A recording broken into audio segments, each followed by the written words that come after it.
ఈరోజు దేవుని వాక్యము ఆదికాండము 12 అధ్యాయము 1 వచనము.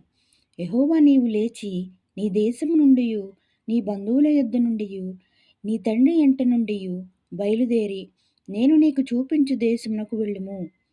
నిన్ను గొప్ప జనముగా చేసి నిన్ను ఆశీర్వదించి నీ నామమును గొప్ప చేయుదును. నీవు ఆశీర్వాదముగా నుందువు. నిన్ను ఆశీర్వదించు వారిని ఆశీర్వదించెదను. నిన్ను దూషించు వారిని శపించెదను. భూమి యొక్క సమస్త వంశములు నీ యందు ఆశీర్వదింపబడునని అబ్రహాముతో అనగా, యెహోవా అతనితో చెప్పిన ప్రకారము అబ్రహాము వెళ్ళెను.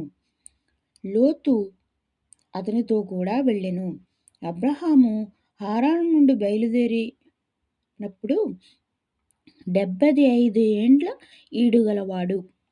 అబ్రహాము తన భార్య అయిన శారాని, తన సహోదరుని కుమారుడైన లోతును, హారానులో తానును వారును ఆర్జించిన యావదాస్తిని, వారు సంపాదించిన సమస్తమైన వాటిని తీసుకొని కానాను దేశమునకు వెళ్ళుటకు బయలుదేరి కానాను దేశమునకు వచ్చిరి.